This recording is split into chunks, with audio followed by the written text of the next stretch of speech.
What if we created St. Lucian architecture with St. Lucian culture? Now, St. Lucia is one of the most beautiful Caribbean islands that does not get talked about enough. Now, we always hear about the Jamaicas, we hear about the Trinidadians, we hear about the Barbados, but I think that St. Lucia, it has this volcanic language. It has this Creole language, this mysticism. And I think that that's how we want to keep this. So let's create the Creole St. Lucian Library. This would be a wellness center or a wellness space within a resort that individuals can come to and learn about St. Lucian culture, but in the form of architecture. So not reading books, but essentially sitting at the top of a hill that's created almost like a volcanic architectural masterpiece, using dance, song, and music to really bring you through the history of St. Lucia. And I think by having this, you'll get to learn about the history of St. Lucia in a more immersive way. And I think that this is what architecture can become. So instead of it just housing individuals from a utility perspective, what we can do is create this architecture. The library would essentially have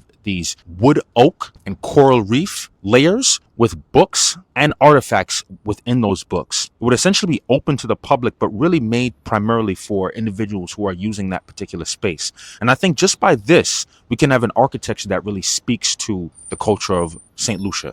I'm going to get more into the actual architecture of wellness centers, libraries, and even homes in both rural and urban areas. But I really want to just harp down on the beauty of the mysticism of St. Lucia. St. Lucians, let me know how you feel about this in the comments.